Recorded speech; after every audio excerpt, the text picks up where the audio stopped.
Dear student, इस video में हम लोग 12th क्लास बिहार बोर्ड का इंग्लिश सब्जेक्ट का कंप्लीट सिलेबस को देखेंगे। बुक के साथ साथ ग्रामर और ग्रामर के साथ जो कंप्रीहेंशन के जो क्वेश्चन पूछे जाते हैं उसको भी हम लोग यहाँ पे चर्चा करेंगे।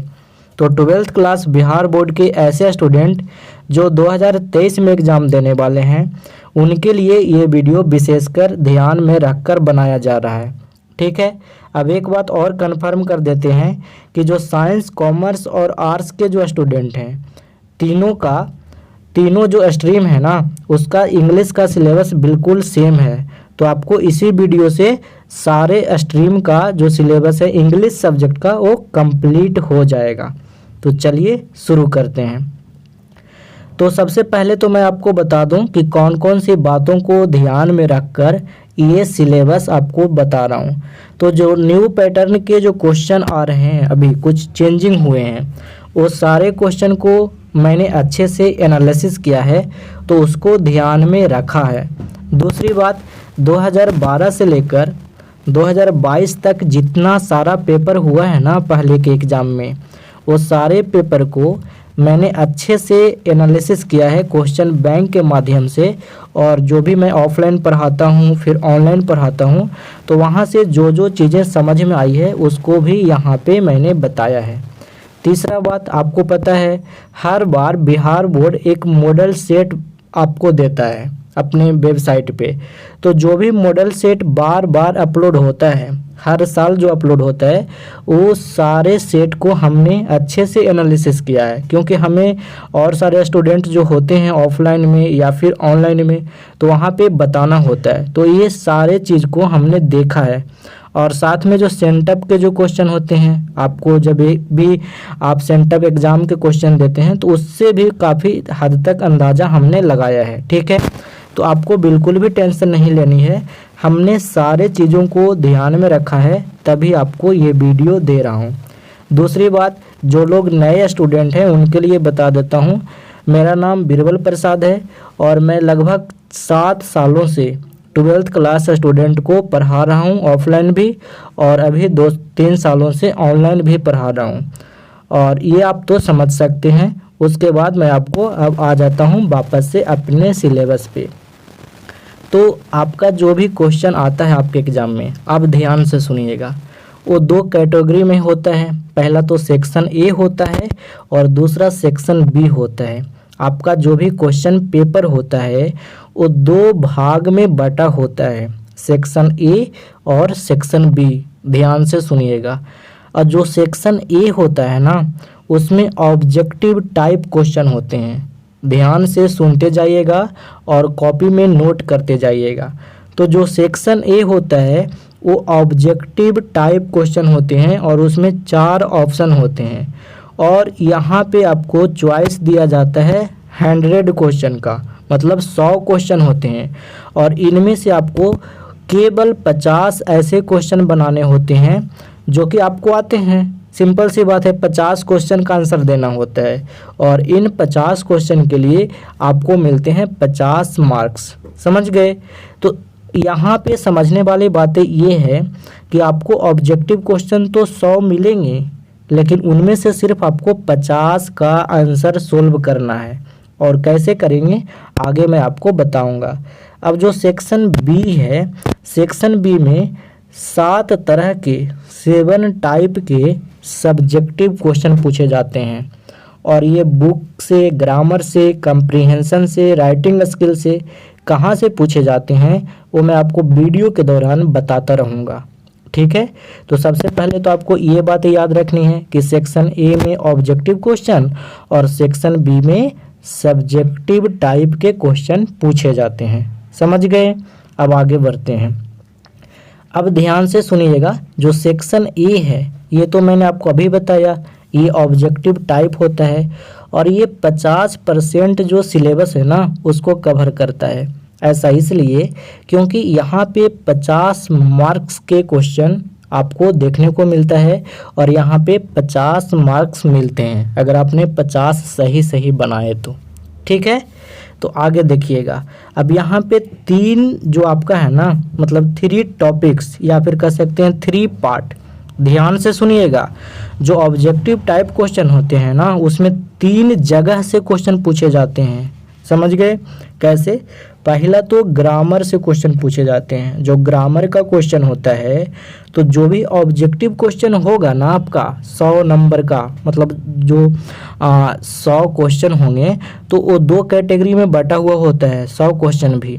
पहला कैटेगरी होता है 1 से लेके यानी 1 से लेके 60 यानी 60 नंबर तक, और दूसरा कैटेगरी होता है 61 से लेकर आपको 100 तक। तो ध्यान से सुनिएगा और समझिएगा। तो जो ग्रामर के क्वेश्चन आते हैं वो आपको 1 नंबर क्वेश्चन से 60 नंबर क्वेश्चन में कहीं भी देखने को मिल सकते हैं। समझ गए? मतलब मैंने आपको बताया ना कि पहला कैटेगरी होती है 1 से लेके 60 यानी 1 से लेकर 60 क्वेश्चन, और दूसरी कैटेगरी होती है 61 से लेकर 100 तक। तो जो ग्रामर के आपको क्वेश्चन दिखाई देंगे ना, वो आपको 1 नंबर क्वेश्चन से 60 नंबर क्वेश्चन के बीच में कहीं पे दिखाई देंगे। ठीक है, मिक्स रहेंगे, जैसे तैसे रहेंगे। ठीक है। अब दूसरा जो यहाँ पे पूछा जाता है, वोकैबुलरी के भी क्वेश्चन पूछे जाते हैं। पूरा डिटेल में आगे देखेंगे कि वोकैबुलरी के कौन कौन से टॉपिक से पूछे जाते हैं। पहले यहाँ पे समझिएगा। तो वोकैबुलरी के क्वेश्चन जैसे सिनोनिम, एंटोनिम, ये सब पूछा जाएगा, वो आगे डिटेल में देखेंगे। तो जो सिनोनिम, एंटोनिम या फिर आप कहें कि वोकैबुलरी के जो क्वेश्चन होते हैं वो भी आपको दिखाई देंगे क्वेश्चन नंबर 1 से लेके क्वेश्चन नंबर 60 के बीच में ही दिखाई देंगे। मतलब समझ में आया? ग्रामर और वोकैब के जो क्वेश्चन होंगे वो आपको क्वेश्चन नंबर 1 से लेके क्वेश्चन नंबर 60 तक के बीच में इधर उधर तैरते दिखाई देंगे। समझ गए? अब यहाँ पे जो अगला है रेनबो, आपको पता है आपके 2 बुक चलता है, या फिर कहें तो 2 जो टेक्स्ट बुक है ना, उससे क्वेश्चन आपके एग्जाम में पूछे जाते हैं। पहला का नाम है रेनबो और दूसरा जो नाम है स्टोरी ऑफ इंग्लिश। तो जो ये दोनों किताब है, जो दोनों बुक है, उससे क्वेश्चन पूछे जाएंगे ऑब्जेक्टिव में भी और सब्जेक्टिव में भी। लेकिन जो ऑब्जेक्टिव में क्वेश्चन आएगा वो आपको आएगा 61 नंबर क्वेश्चन नंबर से 100 नंबर क्वेश्चन। मतलब 61 नंबर जो क्वेश्चन स्टार्टिंग होगा और वहाँ से देखने को मिलेगा 100 नंबर क्वेश्चन तक। और ये भी मिक्स मिलेगा, कभी रेनबो का दे दिया तो कभी स्टोरी ऑफ इंग्लिश का दे दिया, ऐसे मिक्स क्वेश्चन मिलेंगे। समझ गए? तो यहाँ तक आपने समझ लिया। अब आगे चलते हैं। अब हम डिटेल में एक एक पॉइंट को देखेंगे कि ग्रामर के कौन कौन चैप्टर से क्वेश्चन पूछा जाता है, वोकैबुलरी के कौन कौन से चैप्टर से क्वेश्चन पूछा जाता है, और रेनबो और स्टोरी ऑफ इंग्लिश के क्वेश्चन कैसे आते हैं वो देखेंगे। ठीक है। तो सबसे पहले ग्रामर चैप्टर वाइज एनालिसिस करते हैं, यानी ग्रामर के हर एक चैप्टर को अच्छे से एनालाइज करके मैं आपको यहाँ पे बताऊँगा। ठीक है। तो सबसे पहला जो चैप्टर होता है, मैं तो अपने स्टूडेंट को ये नहीं पढ़ाता हूँ, लेकिन बहुत सारे टीचर पढ़ाते हैं। ध्यान से सुनिए। पहले बहुत से ऐसे टीचर होते हैं या फिर आपको ऐसे टीचर दिखाई देंगे, वो पता है वो कौन सा टॉपिक कौन में पढ़ाएंगे, मतलब सबकी अपनी अपनी स्टाइल होती है। तो बहुत सारे जो टीचर होंगे ना, आपको ये टॉपिक उस चैप्टर में, उस चैप्टर का टॉपिक इस चैप्टर में, ऐसे मर्ज कर कर के पढ़ाते हैं। तो आपको टेंशन नहीं लेना है, अपने टीचर पे भरोसा रखना है और पढ़ना है। ठीक है। मैं आपको कंप्लीट पढ़ाया हूँ इस चैनल पे, और फिर से पूरी तरह से कंप्लीट कोर्स करवाऊँगा। ठीक है। तो सबसे पहला है पार्ट्स ऑफ स्पीच। तो अगर आपको पार्ट्स ऑफ स्पीच के बेसिक रूल्स और बेसिक कंसेप्ट नहीं पता है तो पता होना चाहिए। यहाँ से क्वेश्चन नहीं आते, लेकिन आगे के जो चैप्टर होते हैं ना, उसे समझने में ये काफ़ी मदद करते हैं। अब पार्ट्स ऑफ स्पीच क्या होता है? वही जो बचपन में आपने पढ़ा था, noun, pronoun, adjective, verb, adverb, preposition, conjunction, interjection. तो ये जो पढ़ा था ना, तो इसके बेसिक जो रूल्स हैं और जो बेसिक कंसेप्ट हैं, ये आपको पता होना चाहिए। ठीक है। अब दूसरी बात, अब जो मेन क्वेश्चन आएगा ग्रामर में, वो कहाँ से आएगा? ध्यान से सुनिएगा। तो सबसे पहला चैप्टर है use of a, an and the. तो यूज ऑफ ए, एन और दी है, तो इसे हम आर्टिकल भी बोलते हैं, आपको पता होगा। तो आर्टिकल के क्वेश्चन 2 या 3 नंबर के आपको देखने को मिलेगा। गारंटी मिलेगा। तो मैं जिस ऑर्डर में चैप्टर का नाम बताऊंगा उसी ऑर्डर में आप पढ़िएगा तो ज़्यादा अच्छा होगा। और ऐसे तो हर एक टीचर का अपना अपना स्टाइल है, वो पढ़ाते हैं। तो पहला जो मोस्ट इम्पॉर्टेंट जो चैप्टर बना आपका ग्रामर का वो हो गया आर्टिकल, ठीक है। दूसरा चैप्टर है मॉडल वर्ब्स। इससे भी क्वेश्चन आते हैं, भर भर के आते हैं। 3 से 4 नंबर के क्वेश्चन आपको दिखाई देंगे इस चैप्टर से। और ये बिल्कुल छोटा चैप्टर है लेकिन क्वेश्चन यहाँ से आते हैं। 2012 से ही आ रहा है ना, 9 से ही आ रहा है इस चैप्टर से क्वेश्चन, समझ गए। तो मॉडल वर्ब्स के question can, could, shall, should, जब मैं आपको कोर्स करवाऊंगा उसमें डिटेल में बताऊंगा। और तीसरा जो है, इससे क्वेश्चन 1-2 एग्जाम में पूछा है, मतलब 1-2 बार पूछा है, ज़्यादा बार नहीं। ये है कॉजेटिव वर्ब्स। तो कॉजेटिव वर्ब्स को भी थोड़ा सा देख लेना है, ठीक है। और मैं लास्ट में बताऊंगा आपको कि कौन कौन से चैप्टर ज़्यादा इम्पोर्टेंट है और किस चैप्टर को आप छोड़ भी सकते हैं, वो मैं आपको लास्ट में बताऊंगा, ठीक है। अगला चैप्टर है सब्जेक्ट वर्ब एग्रीमेंट, जिसको बहुत सारे लोग सिंटेक्स भी बुलाते हैं। तो ऐसा नहीं टेंशन लेना कि कोई सर बोल रहे हैं सिंटेक्स और कोई सर बोल रहे हैं सब्जेक्ट वर्ब एग्रीमेंट, ऐसा कमेंट आता है मेरे वीडियो में, इसीलिए बता रहा हूँ। तो दोनों एक ही चैप्टर का नाम है, तो ये पढ़ना है। इससे भी 3 से 4 नंबर के क्वेश्चन देखने को मिल जाएगा आपको, ठीक है। अगला है क्वेश्चन टैग। इससे 1 नंबर के क्वेश्चन आता था, लेकिन इस बार एग्जाम में और मॉडल पेपर में 2 क्वेश्चन देखने को मिला है। तो क्वेश्चन टैग भी इम्पॉर्टेंट है, ठीक है। अगला है प्रीपोजिशन। इससे क्वेश्चन तो पहले 10-10 नंबर के आता था जब 50 नंबर का हमारा इंग्लिश था, लेकिन अब ये नहीं है। तो अब इससे क्वेश्चन अभी भी आते हैं, 3 नंबर, 2 नंबर, कभी कभी 4 नंबर के भी आ जाते हैं। तो प्रीपोजिशन जो चैप्टर है ना, ये भी काफ़ी इम्पॉर्टेंट है, ठीक है। अगला है 7वां चैप्टर डिग्री। तो इससे क्वेश्चन पहले के एग्जाम में अच्छा आता था, मतलब सुपरलेटिव से पॉजिटिव, पॉजिटिव से कंपैरेटिव, ऐसे बदलने वाला आता था। जब आपका पेपर ऑब्जेक्टिव नहीं था तब आता था, क्योंकि मैं पहले से पढ़ा रहा हूँ तो हमें पता है। लेकिन अब जो क्वेश्चन आते हैं, अब ऐसे क्वेश्चन नहीं आते। Basic of superlative degree, comparative degree और पॉजिटिव डिग्री के क्वेश्चन आते हैं। बेसिक वाला क्या, वो दे देगा Ram is as good as, खाली स्थान रहेगा, या फिर लिख देगा राम इज एज गुड, खाली स्थान, तो आगे फिर से एज आएगा। या फिर दे देगा कोई सुपरलेटिव डिग्री मोस्ट ब्यूटीफुल, उसके पहले खाली स्थान देगा तो द मोस्ट ब्यूटीफुल होगा। मतलब ऐसे जो बेसिक जो कंसेप्ट है ना, इससे क्वेश्चन, और इस बार ये पूछा गया है एज गुड एज वाला, है ना। मैं अपने मन से कुछ भी नहीं बता रहा हूँ, सारे पेपर को अच्छे से एनालिसिस करके बता रहा हूँ।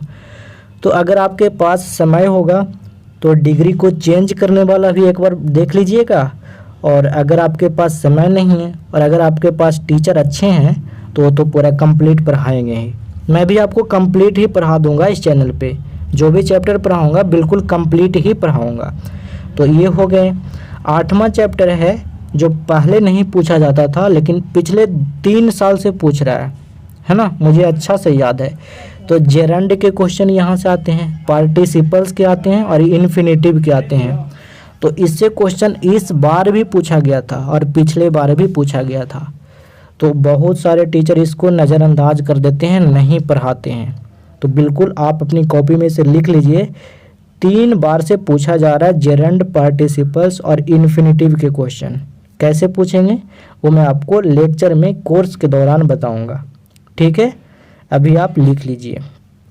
अगला है, इसे तो कोई नज़रअंदाज ही नहीं कर सकता, 10 नंबर के क्वेश्चन सिर्फ एक चैप्टर से। अभी मैं आपको बताऊंगा कैसे आएगा जो, ठीक है। सिर्फ टेंस, इसका नाम तो आपने सुना ही होगा और बहुत कन्फ्यूजन, बहुत हार्ड माना जाता है बहुत सारे स्टूडेंट के लिए। तो जो टेंस का जो है ना, टेंस में 2 तरह के क्वेश्चन आता है। पहला तो फीलर्स आता है, मतलब यहाँ पे दे देगा राम खाली स्थान और उधर दे देगा लास्ट ईयर, तो कौन सा वर्ब लगेगा, तो लास्ट ईयर है तो B2 लगेगा, ऐसे भरने वाला दे देगा। तो इसे मैंने नाम दिया है फीलर्स, और अलग अलग जो टीचर होंगे अलग अलग नाम दिए होंगे, है ना। तो मैं ऐसे समझा रहा हूँ आपको। तो टेंस के जो है ना चैप्टर, इससे दो तरह के क्वेश्चन आता है। पहला तो फीलर्स वाला आता है और दूसरा ट्रांसलेशन बनाने वाला, समझ गए। और ये सब्जेक्टिव पोर्शन में आता है 5 नंबर के, समझ गए। चलिए आगे चलते हैं। अगला है active and passive voice. Active and passive voice जो है, यहाँ से भी क्वेश्चन कभी एक्टिव से पैसिव या पैसिव से एक्टिव, और ये तो करना बिल्कुल आसान है, बिल्कुल आसान। सबसे आसान तो यही है पूरे ग्रामर में, है ना। मैं बताऊंगा कैसे। इसे वॉइस भी कहते हैं, है ना। तो इसे भी देख लीजिएगा, और ये काफ़ी इम्पॉर्टेंट है, टेंस, वॉइस और नरेशन। तो 11वां चैप्टर है, जिसे बहुत सारे लोग, बहुत सारे टीचर बोलेंगे डायरेक्ट एंड इनडायरेक्ट स्पीच। तो पता है एक स्टूडेंट कमेंट कर रहा था कि सर आपने डायरेक्ट और इनडायरेक्ट स्पीच नहीं बताया। तो मैंने बोला नरेशन बताया ना। तो वो बोलता है कि डायरेक्ट एंड इनडायरेक्ट स्पीच भी बताइए। ऐसा बात नहीं, ठीक है। दोनों एक ही चैप्टर का नाम है, डायरेक्ट और इनडायरेक्ट स्पीच या फिर नरेशन। अब बताइए, ऐसे स्टूडेंट है जिसको ये भी नहीं पता, ठीक है। तो सब ऐसे स्टूडेंट नहीं होते।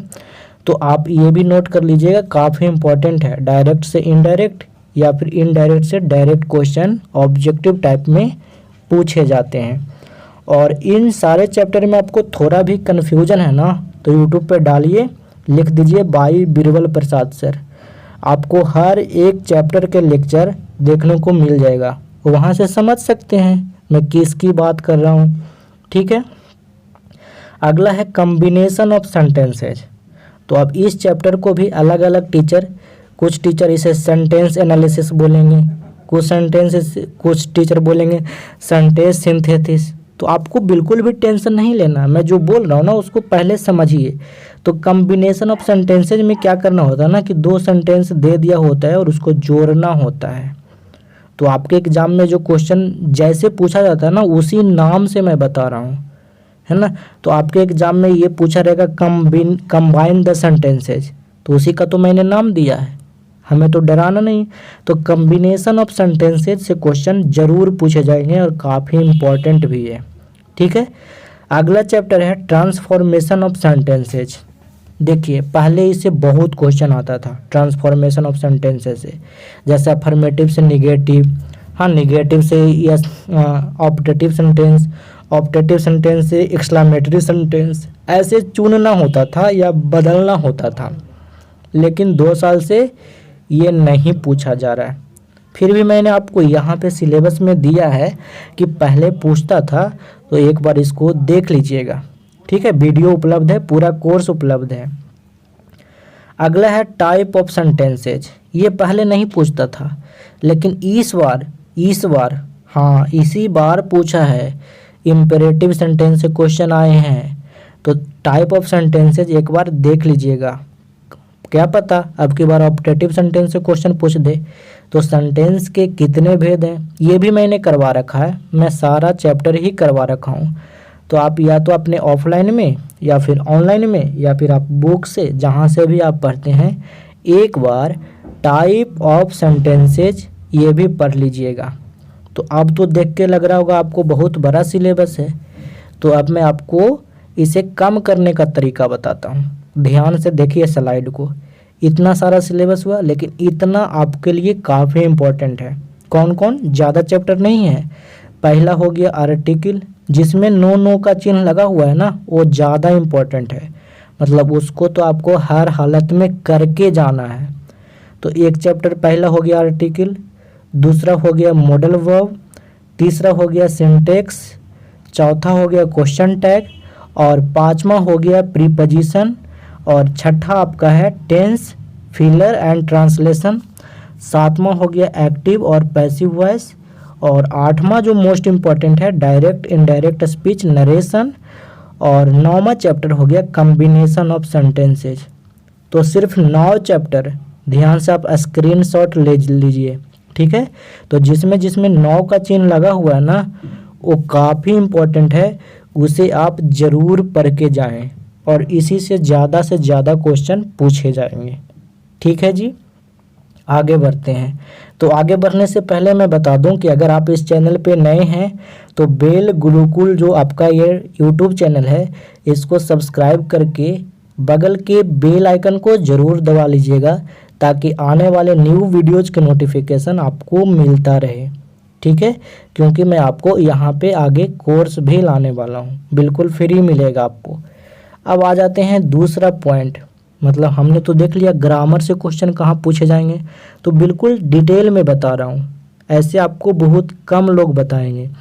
तो ग्रामर ये पूछा जाता है 50 मार्क के, जो 50 मार्क्स का जो ऑब्जेक्टिव है, और ये कहाँ से कहाँ मिलते हैं, तो क्वेश्चन नंबर 1 से लेकर क्वेश्चन नंबर 60 तक मैंने आपको अभी बताया था। तो ग्रामर का पहला चैप्टर, तो ग्रामर तो कंप्लीट हो गया ना, अब आ गया वोकैबुलरी, मतलब वर्ड मीनिंग, शब्दावली आप कह सकते हैं हिंदी में। तो यहाँ पे पहला जो सबसे मोस्ट इम्पॉर्टेंट है सिनोनिम और एंटोनिम, जिसको हिंदी में कहते हैं पर्यायवाची शब्द और विलोम शब्द। तो इससे क्वेश्चन आता है, और इस बार भी आया है, पिछले बार भी आया था और आएगा भी। ठीक है, तो पहला चैप्टर है सिनोनिम्स एंड एंटोनिम्स। ठीक है, दूसरा वन वर्ड सब्स्टिट्यूशंस। तो वन वर्ड सब्स्टिट्यूशन के क्वेश्चन, जिसे शॉर्टकट में हम लोग OWS भी बोल देते हैं, तो इसका क्वेश्चन भी 2 बार से पूछा जा रहा है। पिछला बार भी पूछा गया था और इस बार भी पूछा गया है। कभी 1 नंबर के पूछ देगा, ज़्यादा से ज़्यादा 2 नंबर के, मतलब 2 क्वेश्चन।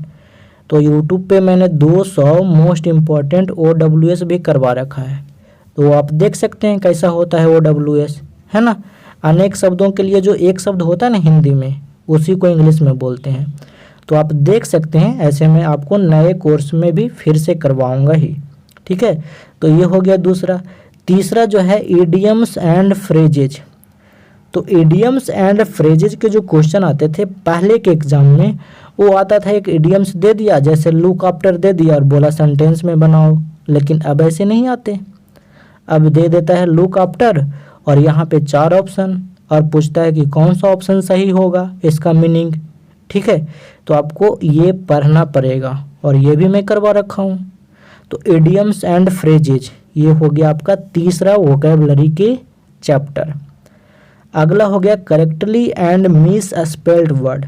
अब क्वेश्चन में होता क्या है कि 4 ऑप्शन दे दिए होते हैं, option A, option B, option C और ऑप्शन डी, और पूछता है कि इन चारों ऑप्शन में कौन सा जो स्पेलिंग है जिसका करेक्ट स्पेलिंग है।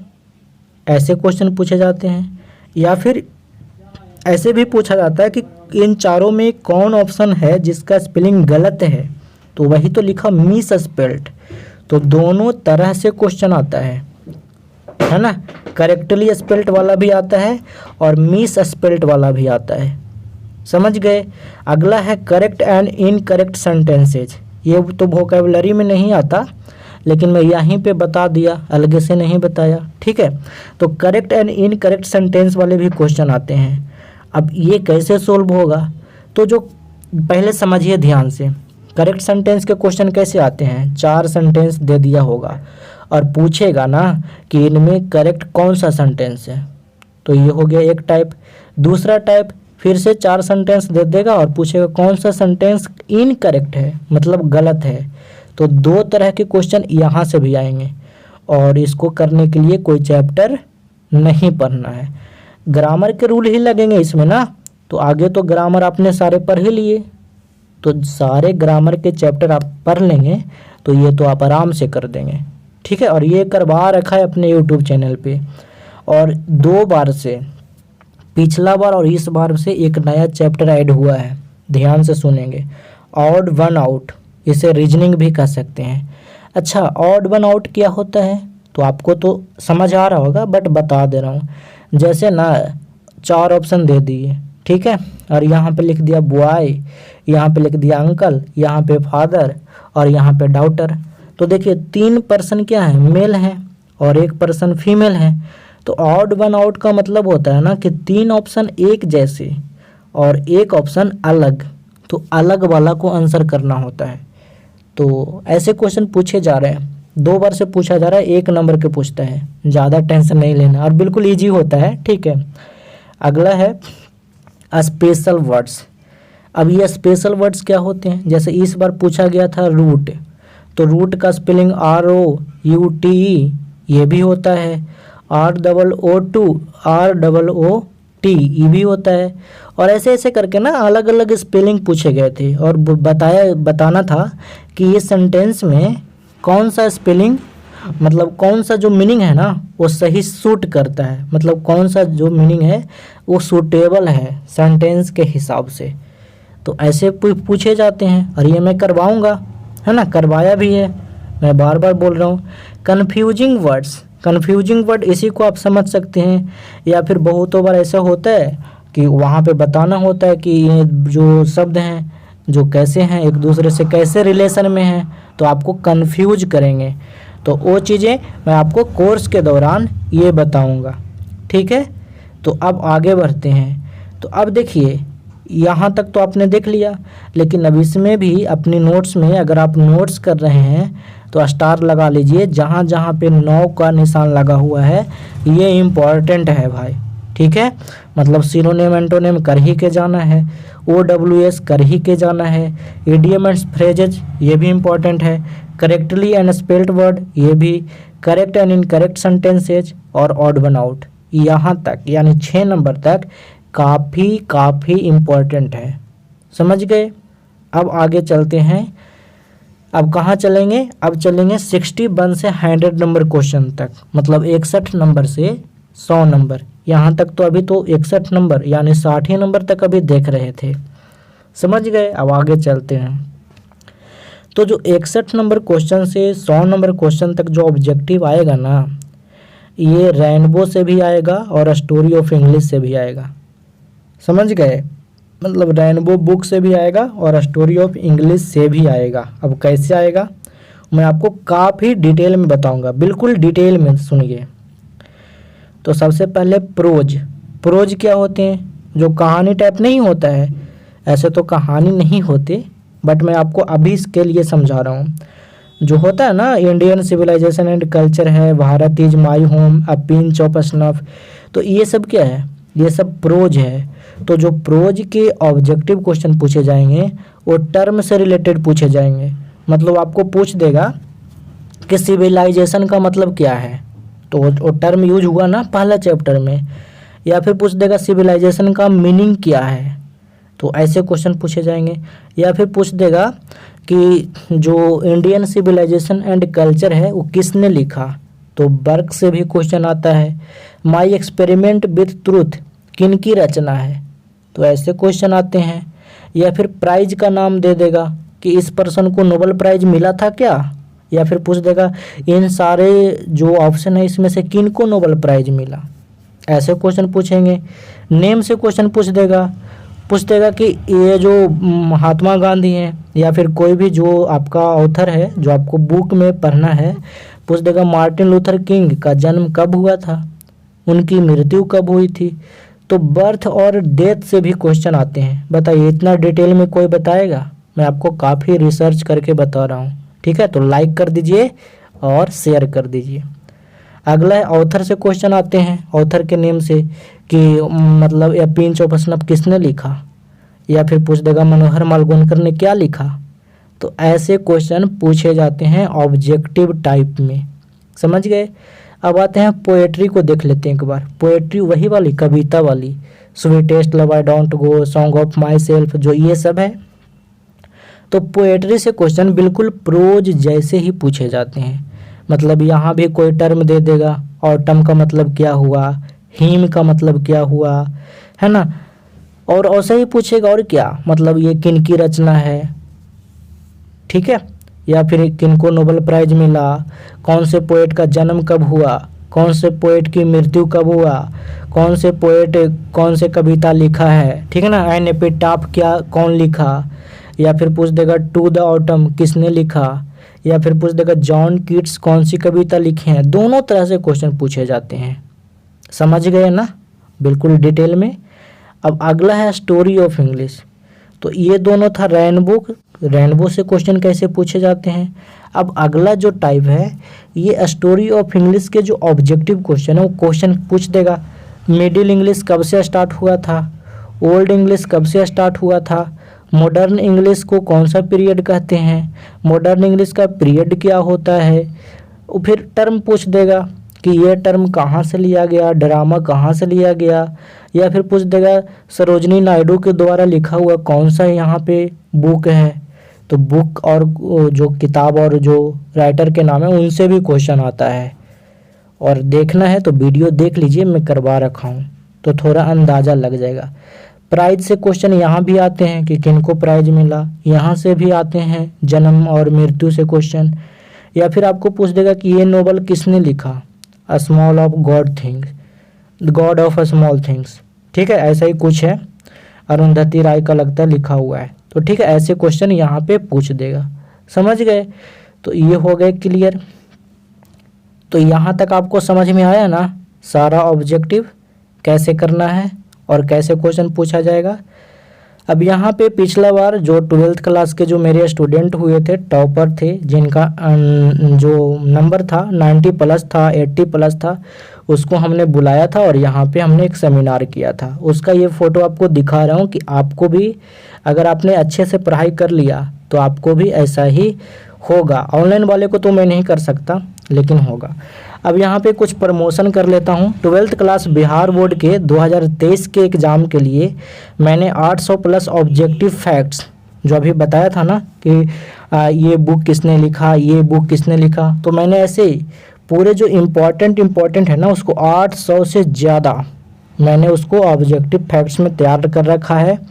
और 400 से ज़्यादा मोस्ट इम्पॉर्टेंट ऑब्जेक्टिव क्वेश्चन मैंने बनाया है, जिसमें ऑप्शन वाइज बनाया है।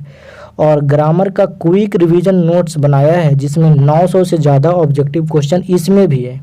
और साथ में सारे के सारे ग्रामर के रूल्स भी हैं जो आपको पूछे जाएंगे। और साथ में जो सब्जेक्टिव क्वेश्चन है, लेटर, एप्लीकेशन, एसे, समरी, है ना, बिल्कुल सब कुछ, हर चीज़, लाइन एक्सप्लेनेशन, वो मैंने सारा का सारा एक नोट्स तैयार किया है, जिसमें सिर्फ सेलेक्टेड और इम्पॉर्टेंट क्वेश्चन ही डाला गया है। फालतू के एक भी क्वेश्चन यहाँ पे आपको नहीं दिखाई देगा। तो अगर आपको लेना है तो वीडियो के डिस्क्रिप्शन में इसका लिंक है, ध्यान से सुन लीजिए। वीडियो के डिस्क्रिप्शन में लिंक है, वहाँ से क्लिक करके आप ले सकते हैं। या फिर आप व्हाट्सअप कर देंगे, व्हाट्सअप पे वीडियो के डिस्क्रिप्शन में ही नंबर मिल जाएगा वहीं पे।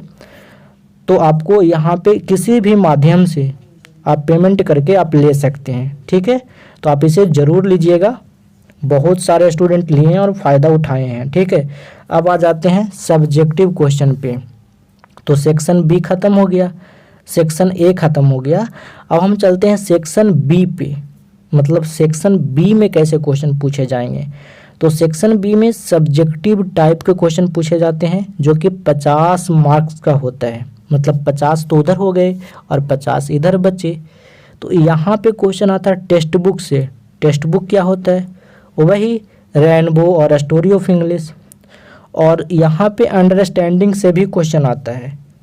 अंडरस्टैंडिंग मतलब आप इंग्लिश को कितना समझते हैं, जैसे पैसेज, प्रेसी, ये सब के जो क्वेश्चन होते हैं ये अंडरस्टैंडिंग बेस्ड क्वेश्चन होते हैं, जो आपको कोई टीचर नहीं बताते हैं कि ये अंडरस्टैंडिंग है, सिर्फ वो पैसेज बता देते हैं। तो यहाँ से ये क्वेश्चन अंडरस्टैंडिंग वाला आता है। और तीसरा राइटिंग स्किल, मतलब बिहार बोर्ड ये भी चेक करता है कि आप इंग्लिश कितना अच्छा लिख सकते हैं। तो वो ऐसे दे देता है, लेटर देता है, एप्लीकेशन देता है। मतलब राइटिंग स्किल के भी क्वेश्चन आते हैं। और कैसे आते हैं डिटेल में देखते हैं। तो सबसे पहला जो क्वेश्चन होगा ना, जैसे बता रहा हूँ ना ऐसे ही आएगा। तो जो सबसे पहला ही क्वेश्चन होगा वो ऐसे राइटिंग का होगा, मतलब ऐसे लिखना होगा 150 से 200 शब्दों में। और ये काफ़ी इजी है लिखना, एक तरीका है, उस तरीके से अगर आप लिखेंगे तो काफ़ी इजी लिख सकते हैं।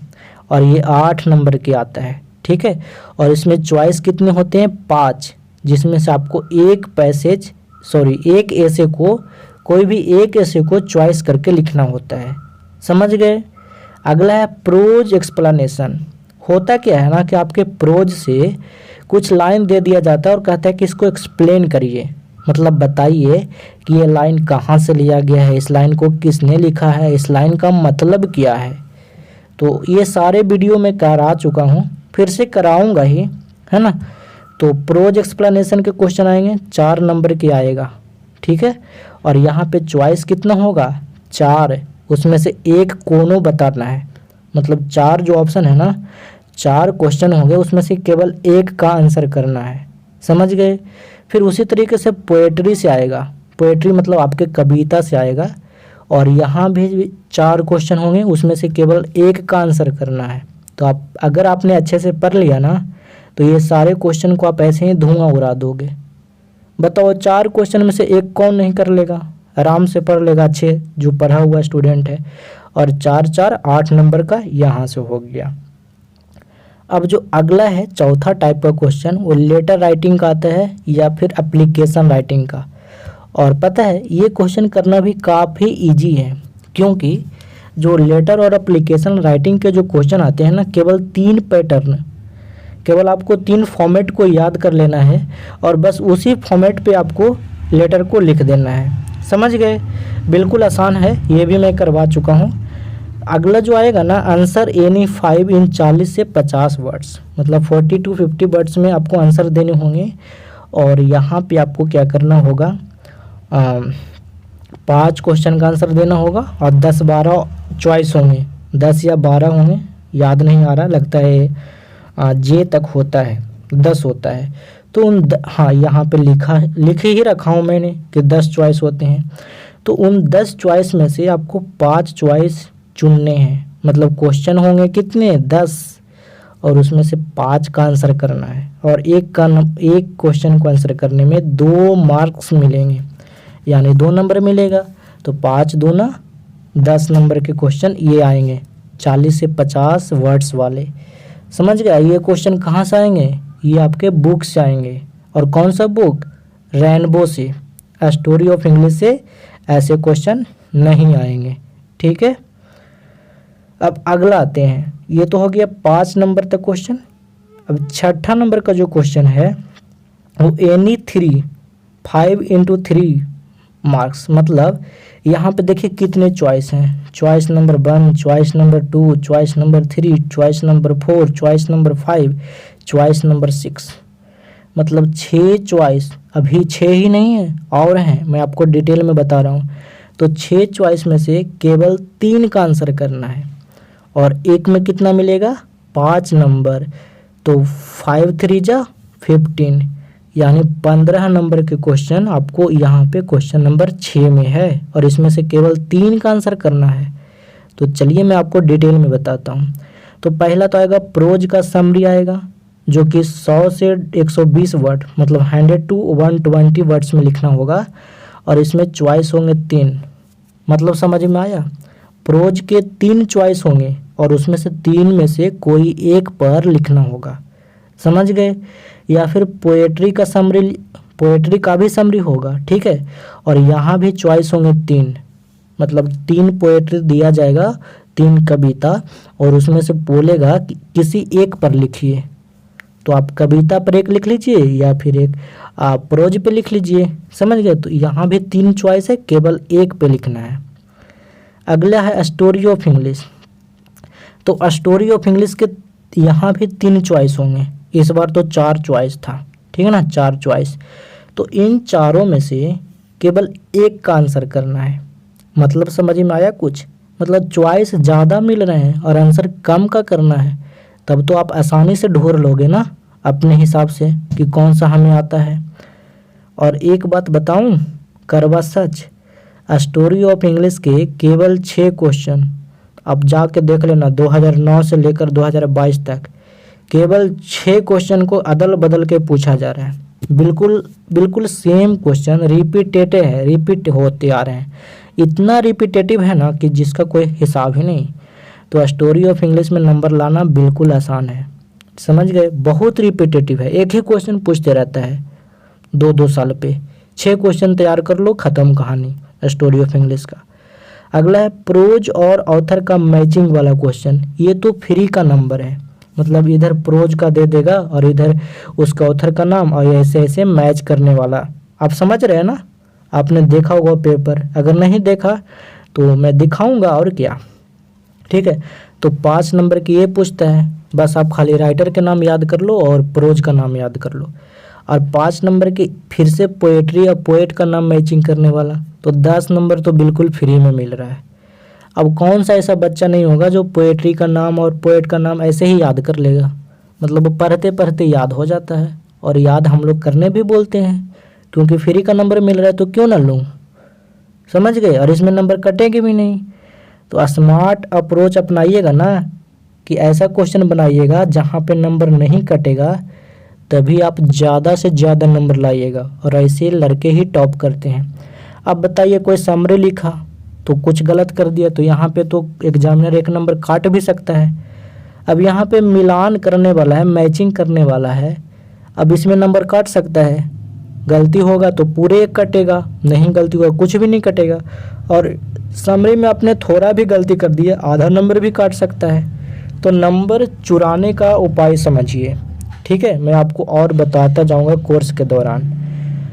फिर सबसे जो लास्ट में होता है वो ट्रांसलेशन के क्वेश्चन पूछे जाते हैं, और इसमें 7 चॉइस होता है। देखिए यहाँ पे मैंने शॉर्ट में लिख रखा है 5 in 7, मतलब 7 चॉइस में से आपको 5 का ट्रांसलेशन बनाना होता है।